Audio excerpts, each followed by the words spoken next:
Enjoy by listening to the Holy Quran. আপনারা মিশরের কারি আব্দুল বাসেদের নাম শুনেছেন? ওনাকে নিয়ে মিশরের প্রেসিডেন্ট জামাল আব্দুল নাসের একবার সোভিয়েত ইউনিয়নে গিয়েছিল, যেটাকে আমরা বর্তমানে বলি রাশিয়া। কি বলি? রাশিয়া। তৎকালীন সময় এটা ছিল সোভিয়েত ইউনিয়ন, এখন এটা হয়েছে রাশিয়া।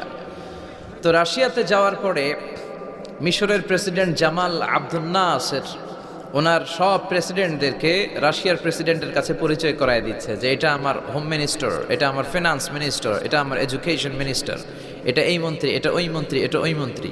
তো সব মন্ত্রীরা সুটেড বুটেড, প্যান্ট পরা, শার্ট পরা, টাই পরা, ব্লেজার পরা। কিন্তু কারি আব্দুল বাসেদ ব্লেজার পরতেন না, উনি জুব্বা পরতেন। তো রাশিয়ার প্রেসিডেন্ট বলে, আপনার এইটা আবার কোন মন্ত্রী? সব মন্ত্রীর পোশাক একরকম, এর পোশাক আরেক রকম, এটা কোন মন্ত্রী? জামাল আব্দুল নাসির বলে, এটা আমাদের কোনো মন্ত্রী নয়, এটা আমাদের দেশের কারি, এটা আমাদের দেশের কারি। রাশিয়ার প্রেসিডেন্ট বলে, কারি আবার কি? কারণ এরা কারি জিনিসটা কি এটা জানে না, এটা তারা বুঝে না। তো জামাল আব্দুল নাসির বলল যে আমাদের যে পবিত্র ধর্মগ্রন্থ আছে আল কোরআন আল করিম, এই আল কোরআন আল কারিম উনি চমৎকার করে আবৃত্তি করতে পারে, আর আমরা সেটা শুনি, আমাদের হৃদয় ঠান্ডা হয়ে যায়। তো রাশিয়ার প্রেসিডেন্ট বলে, আজকে রাতে তো আমাদের একটা পার্টি আছে, নাইট পার্টি। কি পার্টি? এখানে নৈশ ভোজ হবে, খাওয়া দাওয়া হবে, আর হবে বেলি ড্যান্স। কি হবে? রুব্বানে নাচে কোমর দুলাইয়া, এই সব মুখস্থ। তো এই বেলি ড্যান্স হবে। এই বেলি ড্যান্স আমরা দেখবার উইস্কি খাবো, অ্যালকোহল খাবো, মদ খাবো। তো কারি আব্দুল বাসিদ ইবনে আব্দুস সামাদকে রাজি করানো হলো। কারি আব্দুল বাসিদ ইবনে আব্দুস সামাদ রাজি হলো। উনি গেলেন, যে হল রুমের ভেতরে বেলি ড্যান্স হয় ওখানে ওনার বসানো হলো। সিঙ্গাররা যেখানে গান গায় ওইখানে উনি মাইক্রোফোনের সামনে বসলেন, আর আল্লাহরে বললেন, আল্লাহ, আমার গলায় যত সুর আছে, যত মেলোডি আছে, ভয়েস আছে, সব সুরকে আমি উজাড় করে দিয়ে আজকে তেলাওয়াত করব। তুমি আমার এই তেলাওয়াতের রিদম, এটার আকর্ষণ, এটার অ্যাট্রাকশন এই কমিউনিস্ট লিডারদের অন্তরের ভেতরে ঢুকিয়ে দিও। তখন রাশিয়া ছিল কমিউনিস্ট, সব কমিউনিস্ট লিডাররা বসা, সামনে উইস্কি, রেড ওয়াইন, অ্যালকোহল, মদের গ্লাস নিয়ে বসা। তা আব্দুল বাসিদ আব্দুল সামাদ চোখ বন্ধ করলেন। ওই দিনকার তেলাওয়াতটা উনি চোখ বন্ধ করে করেছিলেন। সুবহানাল্লাহ পড়েন। উনি চোখ বন্ধ করে ওনার গলায় যত সুর আল্লাহ দিয়েছে, যত সুরের ঝংকার তিনি পেয়েছেন, সব উজাড় করে উনি তেলাওয়াত শুরু করলেন, আউযু বিল্লাহি মিনাশ শাইতানির রাজিম। যতক্ষণ তেলাওয়াত চলেছে কেউ মদ খায় নাই, তাকিয়ে রইলেন, মন্ত্রমুগ্ধ হয়ে শুনলেন, আর সকলের চোখ দিয়ে দার দার করে পানি ঝরতে শুরু করলো। তেলাওয়াত শেষ, আব্দুল বাসিদ চোখ খুললেন। চোখ খুলে দেখেন কেউ মদ খায় নাই, আর সবাই কান্না জর্জরিত অবস্থায় বসে আছে। মিশরের প্রেসিডেন্ট জামাল আব্দুল নাসের কমিউনিস্ট লিডারদেরকে জিজ্ঞেস করলেন, এই যে আমাদের আবৃত্তিকার ও কোরআন থেকে আবৃত্তি করেছে, আপনারা কি এর অর্থ বুঝেছেন? তারা বলে, না বুঝি নাই। কোনো মানে বুঝেছেন? না বুঝি নাই। তো কেঁদেছেন কেন? কমিউনিস্ট লিডাররা বলে, এত চমৎকার সুরেলা সুর, এরকম গলা, এরকম ভয়েস আমরা আমাদের জীবনে শুনি নাই। এটা শুনে আমাদের হৃদয়টা ঠান্ডা হয়ে গিয়েছে। আমাদের অন্তরে অনেক জ্বালা, অনেক যন্ত্রণা, অনেক দুঃখ কষ্ট, এগুলোকে ভুলে থাকার জন্য আমরা রাতে বেলি ড্যান্স দেখি আর মদ খাই। এরকম কারি যদি আমাদের দেশে থাকতো, আমরাও প্রতি রাতে বেলি ড্যান্স না দেখে কোরআন শুনতাম। তারা কাঁদতে শুরু করেছে, কোরআনের অর্থ বুঝে নাই, মানে বুঝে নাই। কিন্তু এই বিজাতিদের কমিউনিস্ট লিডারদেরও অন্তরটারে ঠান্ডা করে দিয়েছে কে? ওই কোরআন আমাদের কাছে আছে না নাই? নাকি আব্দুল বাসেদ আরেকটা কোরআন থেকে তেলাওয়াত করেছিল? জোরে বলেন। এই কোরআনের কোনো চেঞ্জ হয়েছে? ১৫০০ বছরের এই লম্বা সময়ে কোরআনের একটা আয়াতও চেঞ্জ হয়েছে? একটা শব্দ, একটা অক্ষর, একটা জের জবর পরিবর্তন হয়েছে? জোরে বলেন, হয়েছে? এই কোরআনের মতো আরেকটা বই যদি আমরা পৃথিবীর সবাই মিলে বানাতে চাই, বানানো যাবে? জোরে বলেন, যাবে? আপনারা আহমদ দিদাদের নাম শুনেছেন? জাকির নায়েকের গুরু আহমদ দিদাদ একটা বই লিখেছেন, the ultimate miracle of the holy Quran. ওই বইতে তিনি উল্লেখ করেছেন, ইউনাইটেড স্টেটস অফ আমেরিকার কিছু বিজ্ঞানীরা সবচেয়ে পাওয়ারফুল যে কম্পিউটার, ক্রে 1 সুপার কম্পিউটার, এটা দিয়ে আমেরিকার মিলিটারিতে যারা চান্স পায়, মানে সেনাবাহিনীতে, তারা ম্যাথমেটিক্যাল ক্যালকুলেশনগুলো করার জন্য এই কম্পিউটার ব্যবহার করে। তো আমেরিকার বিজ্ঞানীরা আহমদ দিদাত তার ultimate miracle of the Holi কোরআনে বলছেন যে কম্পিউটারের সব ইনফরমেশনগুলোকে কনসাইজ করে ওই ক্রেওয়ান সুপার কম্পিউটারের মাইক্রো চিপসের ভেতর ঢুকিয়ে কমান্ড করেছে, is it possible to create a book like Quran? ও কম্পিউটার, তুমি অ্যানালাইসিস করে বলো এই কোরআনের মতো আরেকটা বই কি পৃথিবীর মানুষের বানানো সম্ভব? আপনারা বলছেন জি না, কিন্তু কম্পিউটার বলেছে ইয়েস, সম্ভব, it's possible, but you need to spend more than 63 octillion years.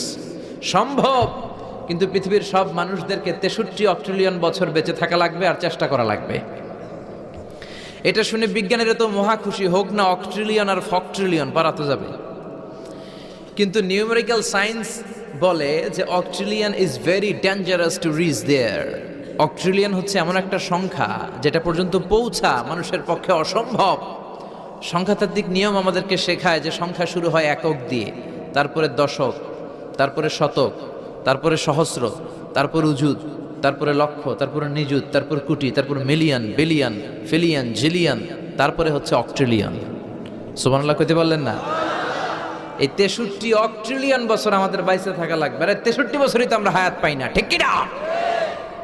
63 octillion বছর যদি পৃথিবীর সবগুলো মানুষ হায়াত পায় আর যদি চেষ্টা করে, তাহলে পারহ্যাপস, মেবি, সম্ভবত কোরআনের মতো আরেকটা বই বানালেও বানানো যেতে পারে। সর্বশেষ কম্পিউটারের স্ক্রিনে অ্যানালাইসিস শেষে, বিশ্লেষণ শেষে যে কথাটা এসেছে সেটা হচ্ছে it's quite impossible to create a book like Quran. পৃথিবীর মানুষগুলোর 63 অক্ট্রিলিয়ন বছর বেঁচে থাকাও সম্ভব না, কোরআনের মতো আরেকটা বইও বানানো সম্ভব না। চিল্লায় বলেন ঠিক কিনা?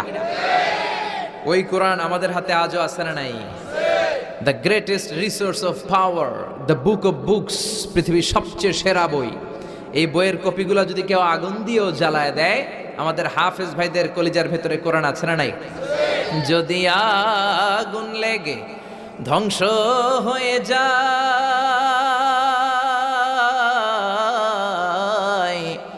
ধ্বংস হয়ে যায়, যদি আগুন লেগে যায়, পুড়ে যায় পৃথিবীর সব বইয়ের দোকান, বিশ্ব থেকে হারাবে না পবিত্র কোরআন, বিশ্ব থেকে হারাবে না পবিত্র কোরআন। পড়েন আল্লাহু আকবার।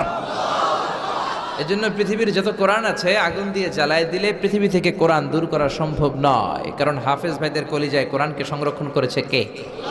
এই পৃথিবীতে যত রাসূল এসেছে সব নবী রাসূলের একটাই দাওয়াত ছিল, তোমরা ইবাদত করবে একজনের, তিনি কে?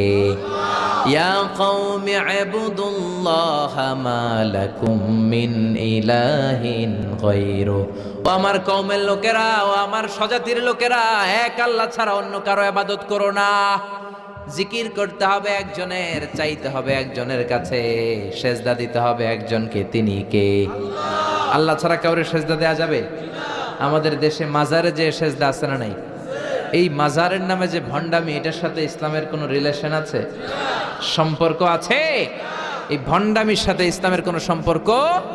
দো দিল বান্দা কালমা চোরে, না পায় শ্মশান না পায় ঘোরে, দিন থাকিতে আয়রে পথে ছাইড়া দে ভণ্ডামি, ভণ্ডামি, ভণ্ডামি, ভণ্ডামি, ছাইড়া দে ভণ্ডামি, ঠিক কিনা? নামাজ রোজা করে না, ইবলিশ শয়তানের নানা, এরকম আছে না নাই? নামাজ রোজা করে না, ইবলিশ শয়তানের নানা, ধর্মের একখান খুঁটি ধইরা কয়দিন করবা হয়রানি, ভণ্ডামি, ভণ্ডামি, ভণ্ডামি, ছাইড়া দে ভণ্ডামি, ঠিক কিনা? এই জন্য ভণ্ডামির সাথে যারা জড়িত আছো, ভণ্ডামি ছেড়ে দাও, আল্লাহওয়ালা হয়ে যাও। তোমার জীবনে বরকত দিবে কে? তোমার জন্য জান্নাতের দরজা খুলে দিবে কে? এজন্য রব্বুল আলামিন বলেন, ওয়া কাদা রাব্বুকা আল্লা তা'বুদু ইল্লা ইয়্যা ওয়া বিল ওয়ালিদাইনি ইহসানা। আমি আল্লাহর প্রথম ফয়সালা, ইবাদত হবে শুধুমাত্র কেবলমাত্র একজনের, তিনি কে? আমরা প্রত্যেক নামাজে সূরাতুল ফাতিহায় আল্লাহরে বলি, আল্লাহ ইহদিনাস সিরাতাল মুস্তাকিম, ও আল্লাহ আমাদেরকে সহজ সরল পথ দেখাও, সিরাতুল মুস্তাকিম দাও। আল্লাহ বলেন আনি'বুদুনি হাযা সিরাতুম মুস্তাকিম, আমি আল্লাহর ইবাদত করো, এটাই সিরাতুল মুস্তাকিম। আল্লাহু আকবার। আপনি যদি আল্লাহর ইবাদত করেন তাহলে আপনি বুঝবেন যে আপনি সিরাতুল মুস্তাকিমের উপর আছেন। আর যদি বুঝেন আল্লাহর ইবাদত ছেড়ে আপনি অন্যদিকে দৌড়াচ্ছেন, তার মানে হলো আপনি সিরাতুল মুস্তাকিমের উপর থাকার সৌভাগ্য অর্জন করতে পারেন নাই। চিল্লায় এখন ঠিক কি না?